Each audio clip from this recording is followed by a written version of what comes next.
Sir ನಮಸ್ಕಾರ. ಜೊತೆಗೆ ನನಗೆ ಇನ್ನೊಂದು ವಿಶೇಷ ನಮಸ್ಕಾರ ಯಾರಿಗೆ ಅಂದರೆ, ಯಾರು ನನ್ನ ದೇಶ ಕಾಯೋದಕ್ಕೋಸ್ಕರ ನನ್ನ ಅಣ್ಣ ತಮ್ಮದಿರು ಸೈನಿಕರಲ್ಲಿ ದೇಶ ಕಾಯ್ತಾ ಇದ್ದಾರೆ, ಆ ಜಾಬಾಜ್ ಸೈನಿಕರಿಗೆಲ್ಲ ನನ್ನದೊಂದು ಸೆಲ್ಯೂಟು, ಸಲಾಮ್ ಅವ್ರಿಗೆ. ಯಾಕೆಂದರೆ ಅವರಿಗೆ ದೇವರು ಇನ್ನಷ್ಟು ಶಕ್ತಿ ಮತ್ತು ಧೈರ್ಯ ಮತ್ತು ಅವರಿಗೆ ಇದನ್ನು ಕೊಡಲಿ, ಬಲವನ್ನು ಕೊಡಲಿ. ಯಾಕೆಂದರೆ ಇದು ಪದೇ ಪದೇ ಆಗ್ತಾ ಬಂದಂಥ ವಿಷಯ. ಈ ಸಲ ಫುಲ್ ಬುಡ ಸಮೇತ ಕಿತ್ತಾಕ್ತಾರೆ ಅನ್ನೋ ಒಂದು ಭರವಸೆ ಇದೆ.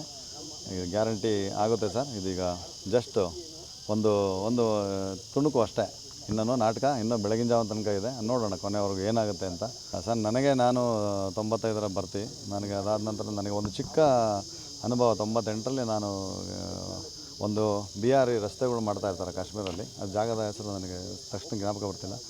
ಅವರಿಗೆ ಇವರು ಉಗ್ರಗಾಮಿಗಳು ಅಟ್ಯಾಕ್ ಮಾಡಿ ಸುಮಾರು ಒಂದು 25-30 ಜನ ಸಾಯ್ತಾರೆ. ಆ ಹೆಣಗಳನ್ನೆಲ್ಲ ನಾನು ನೋಡಿದಂಥ ಒಂದು ಇದು.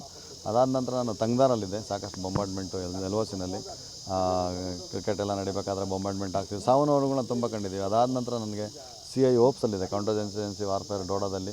ಅಲ್ಲಿ ತುಂಬ ಅನುಭವಗಳು, ಕಾಂಟ್ಯಾಕ್ಟ್ಸ್ಗಳು ಆಗಿದೆ. ಬಟ್ ದೇವರ ದಯ ಮತ್ತು ದೇಶದ ಒಂದು ಟ್ರೈನಿಂಗಿನ ನನ್ನ ಗುರುಗಳು ಕೊಟ್ಟಂಥ ಟ್ರೈನಿಂಗು ಮತ್ತು ಏನು ಟ್ಯಾಕ್ಟಿಸ್ ಇತ್ತು ಅದರ ಪರವಾಗಿ ನಾವು ಆರೋಗ್ಯವಾಗಿ ಬಂದ್ವಿ. ತದನಂತರ ನನಗೆ ಅವಕಾಶ ಸಿಕ್ಕಿದ್ದು ಒಂದು ಕಾರ್ಗಿಲ್ ವಾರ್ ಅಲ್ಲಿ ಒಂದು ಭಾಗವಹಿಸೋಂಥ ಅವಕಾಶ. ಅದನ್ನು ಕೂಡ ನಾವು ಅದರಲ್ಲಿ ಸಾಕಷ್ಟು ಅನುಭವಗಳಾದವು, ಸಾಕಷ್ಟು ಸಾವು ನೋವುಗಳನ್ನು ಕಂಡ್ವಿ. ಅದ್ರ ಜೊತೆಗೆ ನಾವು ದೇಶವನ್ನು ಅರ್ಥ ಮಾಡ್ಕೊಳ್ಳೋದಕ್ಕೆ ಒಂದು ಅವಕಾಶ ಸಿಗ್ತದೆ. ತುಂಬ ಹೆಸರಿಟ್ಟಿರೋದು ಅದ್ಭುತವಾಗಿದೆ ಸರ್. ಯಾಕೆಂದರೆ ಪದೇ ಪದೇ ನಮ್ಮ ದೇಶದ ಹೆಣ್ಮಕ್ಳಿಗೆ ಸಾಕಷ್ಟು ಜನಕ್ಕೆ ಇವರು ಸಿಂಧೂರನ್ನು ಅಡಿಸಿದ್ರು. ಇನ್ನು ಮೇಲೆ ಆಗಬಾರ್ದು ಅಂತ ಅದನ್ನು ಅಂತ್ಯಗೊಳಿಸೋದಕ್ಕೇ ಇದೊಂದು ಹೆಸರಿಟ್ಟಿದ್ದಾರೆ ಅನಿಸುತ್ತೆ. ಅದ್ಭುತವಾಗಿದೆ ಆಪರೇಷನ್ ಸಿಂಧೂರ್.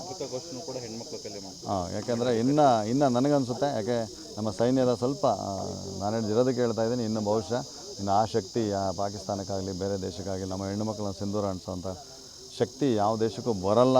ಆ ರೀತಿಯಲ್ಲಿ ಆಗುತ್ತೆ ಅಂತ ಒಂದು ನನಗೆ ನಂಬಿಕೆ ಇದೆ ಸರ್, ಸೈನಿಕನಾಗಿ.